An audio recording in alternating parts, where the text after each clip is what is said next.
Okay, so hello everyone and welcome back to my channel once again. So this is merger negotiation.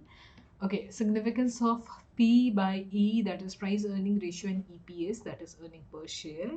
Okay so अगर हम लोग बात करें तो इन दोनों की कंसेप्ट की बहुत ज़्यादा इंपॉर्टेंस है लाइक प्रोडक्ट जो है अगर हम इनका मल्टीप्लिकेशन देखें ईपीएस एंड पी रेशियो का तो उससे आप मार्केट प्राइस पर शेयर जो है वो कैलकुलेट कर सकते हो ओके एंड अगर हम एफिशिएंट कैपिटल मार्केट की बात करें तो एफिशिएंट कैपिटल मार्केट में जो मार्केट प्राइस आपके शेयर का होता है ना वो इक्वल टू होता है value arrive by the DCF technique okay so ऐसे कई सारे तरीके होते हैं number of factors and basically sorry कई सारी रेशियोज है जिनसे कि आप कैलकुलेट कर सकते हो सो शेयर एक्सचेंज रेशियो हो गया in practice in a number of deals the current market value of acquiring an acquired firm are taken as a basis of exchange of share okay so share exchange ratio ka what is the formula so this is the formula it's share price of acquired firm upon share price of acquiring firm.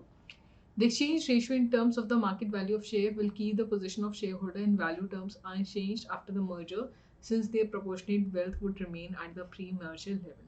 Okay, so this is the formula. Number of shares exchanged equal to SCR, that is share exchange ratio, into pre-merger number of shares of the acquired firm. Okay, आगे देखते हैं earning growth क्या है at share exchange ratio based on the current market value EPS जो है वो आपका Shyama's EPS fall. Should it acquire Rama? It can acquire Rama if its future earning are expected to grow. Okay.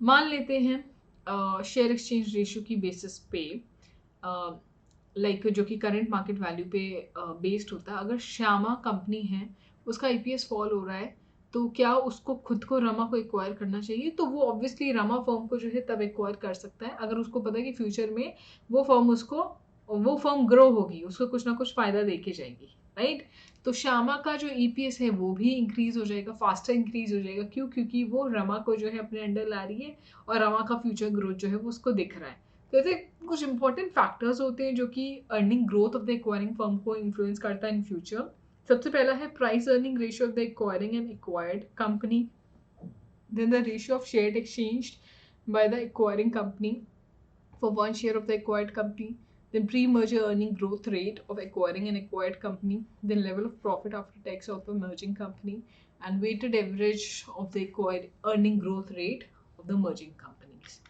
Okay, now आगे देखते हैं tender offer and hostile take over तो tender offer क्या होता है ये एक तरीके का आपका फॉर्मल ऑफर है जहाँ पे आप कंपनी का एक गिवन नंबर ऑफ शेयर्स एक स्पेसिफिक प्राइस में परचेज करते हो तो जो एक्वायरिंग फर्म होती है वो टारगेट कंपनी को जो शेयर होल्डर्स होते हैं टारगेट कंपनी के उनको एक शेयर प्राइस जो है वो टेंडर करती है कोट करती है एंड जनरली जो प्राइस कोट करते हो ना वो आप प्रीमियम पे करते हो थोड़ा सा ज़्यादा रखते हो ताकि शेयर होल्डर जो है वो मान जाए उस पर्टिकुलर प्राइस में उनको भी फायदा अपना दिखे ठीक है तो टेंडर ऑफर जो है वो दो सिचुएशन में आप करते हो एक तो जब एक्वायरिंग कंपनी जो है वो डायरेक्टली टारगेट कंपनी को लाइक अप्रोच कर सकती है फॉर टेक ओवर एंड अगर टारगेट कंपनी अग्री नहीं कर रहा है टेक ओवर के लिए तो एक्वायरिंग कंपनी उसके शेयर होल्डर्स को अप्रोच कर सकती है थ्रू दिस टेंडर ऑफर तो ये तो पहला तरीका हो गया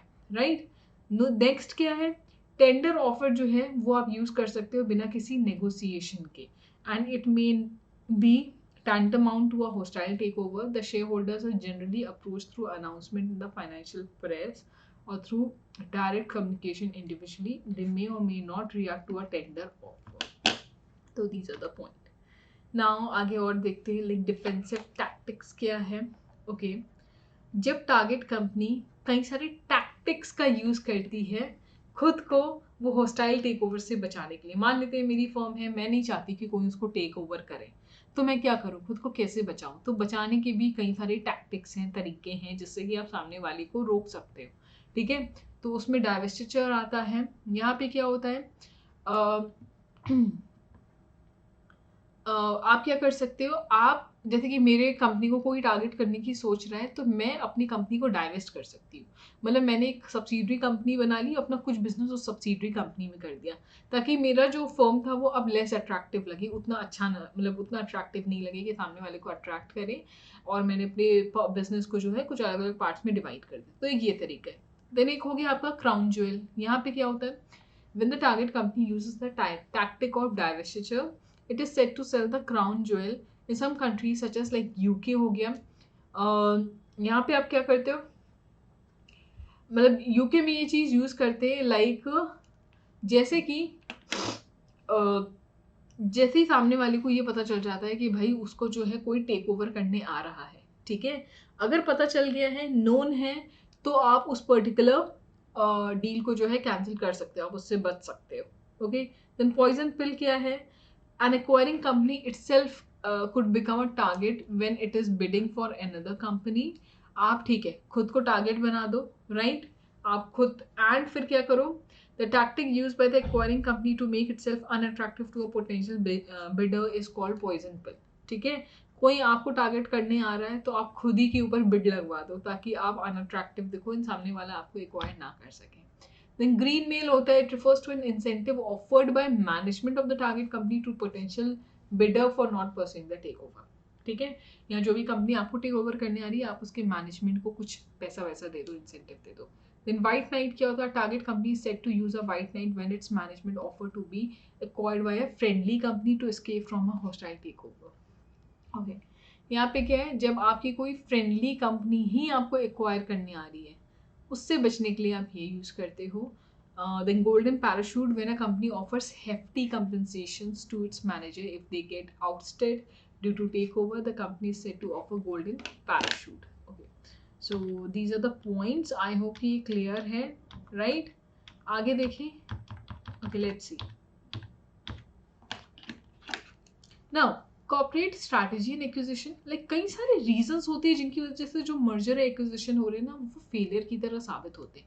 एक तो एक्सेसिव प्रीमियम, मतलब मैं जिस फॉर्म को टेक ओवर करने जा रही हूँ मैंने उसका कुछ ज़्यादा ही रेट लगा दिया है, ठीक है, ज़रूरत से ज़्यादा मैंने सामने वाले को कॉस्ट जो है वो दे दी, तो वो मेरे लिए नुकसानदायक होगा। देन फॉल्टी वैल्यूएशन, मैं एक्सक्यूज मी, मैं सामने वाली फर्म की जो है एक करेक्ट वैल्यू जो है वो निकाल लगाने में, मतलब सामने वाली फर्म की क्या अब वैल्यू 10 रुपये हो, मैंने 12 लगा दी, इवैल्यूएशन ही सही नहीं करा, मैंने प्रॉपर रिसर्च नहीं करी, ठीक है, या फिर failure to manage post merger integration, ठीक है, मैंने मर्ज तो कर लिया लेकिन बाद में मैं अपना वो मर्जर जो है वो संभाल ही नहीं पाई, ठीक है।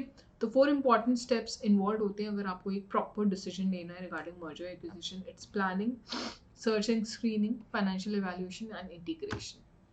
Okay, now what do you mean by leveraged buyout? Leverage buyout भी एक तरीके का एक्विजिशन है आपकी कंपनी का, जहाँ पे लेवरेज बायआउट, सबसे पहले लेवरेज का मतलब कहते हैं डेप्थ, मतलब आप सामने वाली कंपनी को खरीद रहे हो डेप्थ के थ्रू, फाइनेंस डेप्थ के थ्रू पैसा जनरेट करके, आपने मार्केट से पैसा उठाया फिर आपने सामने वाली कंपनी को खरीदा उस पैसे से, तो दिस इज लेवरेज्ड बायआउट, ठीक है। लेवरेज बायआउट को आप कई बार मैनेजमेंट बायआउट भी बोलते हो।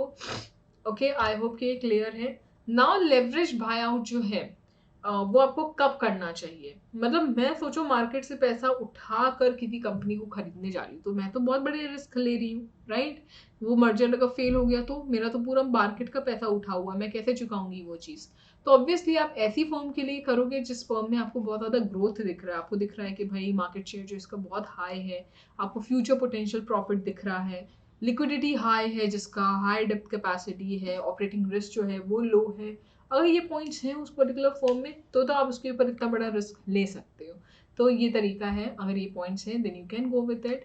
Next is divestment. यहाँ पे क्या होता है, डाइवेस्टमेंट मतलब जब आप कंपनी के असेट, कोई कंपनी का कोई प्रोडक्ट लाइन या फिर कंपनी का कोई पर्टिकुलर ब्रांड, ब्रांच, डिविजन आप बेचते हो, that is known as divestment, कोई एक पर्टिकुलर यूनिट को बेच देना, तो this is like reverse of acquisition. Okay, I hope कि क्लियर है, राइट।